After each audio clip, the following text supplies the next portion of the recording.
Hello and welcome to the HorseClue Podcast. We are very happy that you are going to be part of our journey. And that we're finally doing this. Yes. Because we've been talking about this for a very long time.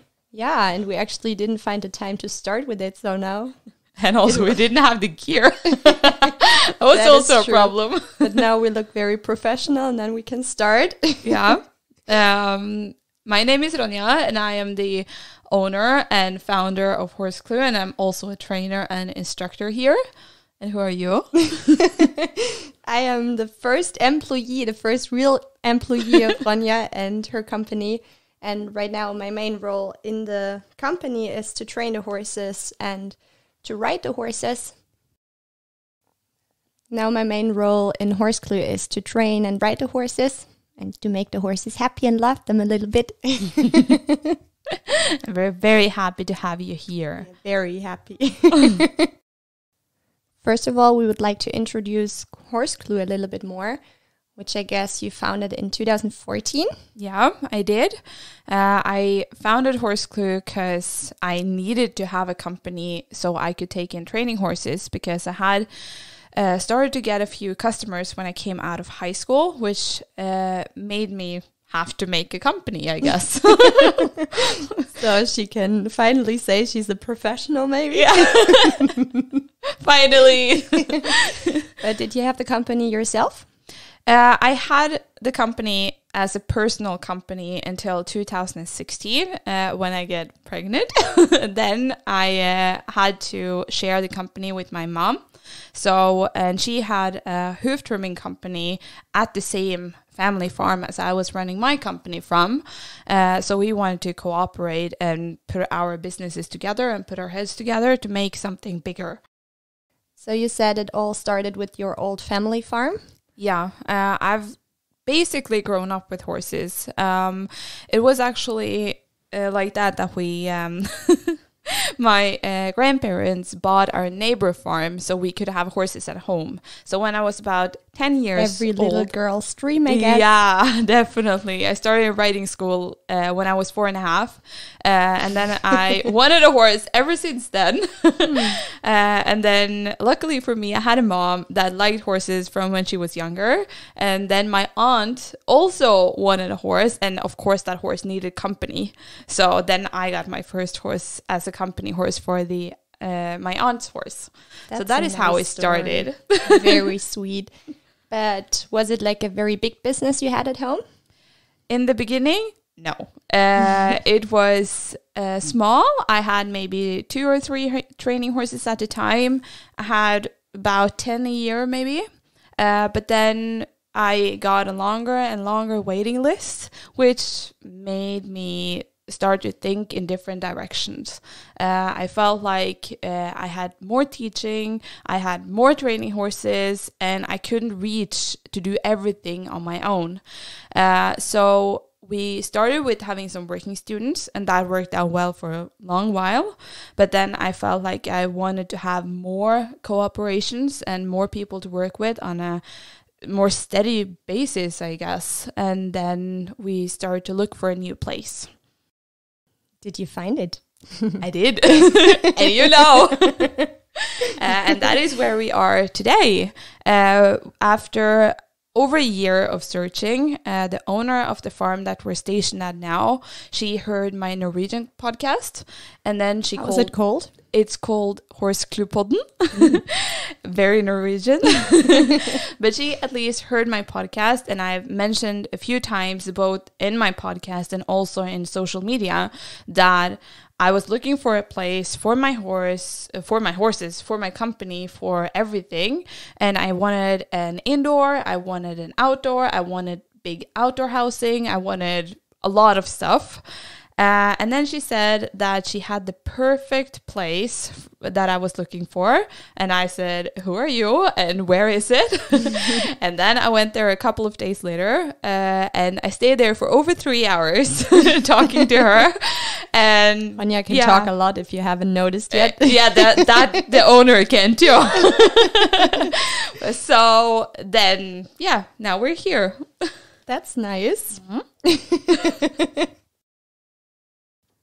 would you like to describe your facility a little bit more so the listeners can have a better picture of what we have here? Yeah. Today we have 18 boxes and we have an outdoor housing that I really think fits for 6 horses, but right now we have 5. And we have some big outdoor paddocks and fields, and there is a lot of space here, but we're still trying to adjust the place a little bit to our horse care, because we maybe hold our horses a bit differently than at least it was here before. So we're trying to adjust to how we'd like to keep them. How would we like to keep them? We would like to have horses in a herd. We would like all horses to have like at least one buddy or more, depending on how long they're staying. At least my vision is that when we get boarders or more boarders, we will have a boarders herd. So it's one more stable herd, and that we have the training horses at least in couples, but maybe in trios if we have that as a possibility as well. And then we have the outdoor housing, and I would really like to have another outdoor housing as well. And I have heard a few people mentioning it, including the owner. One brick we will at discuss a time. This topic later when we're going deeper into what horses need and what our vision about the horse care is. And we have so many ambitions for this place, and we just started, so we get a little overexcited when we talk about it sometimes, I think. Doesn't just go for me. Who is we in general? Right now, we're in total 3 employees, and then we have 1 working student at the moment. And then we have how many horses right now? 15? Something like that? I don't know. At least I have 2 for myself, and you have 1 of your own. Ronja is trying to collect horses. Yeah, I have 4 on paper. But I try to hold her back a little bit.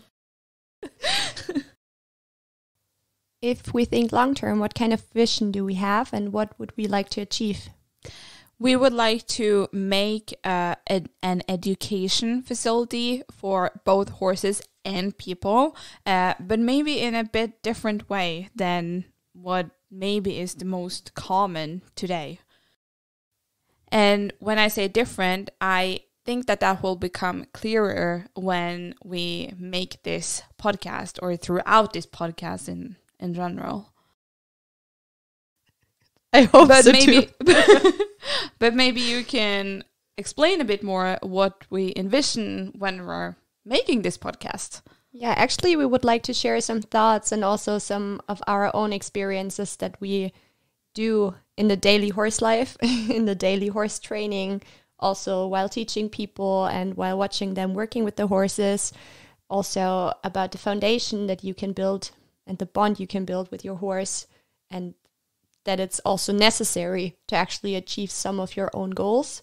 And we would just like to discuss about what is going on in the horse world and what important topics are out there and what are a little bit unclear. And also we would also like to invite some guests eventually and have some interviews. That is at least a part of our goal, because we think it's very important to get influences from other perspectives as well, that we get to talk to different trainers with different views than our own, because we would like to keep educating ourselves too. Yeah, and horse training is very complex. There is a lot to learn, and even if you know a lot, there is still a lot more to learn.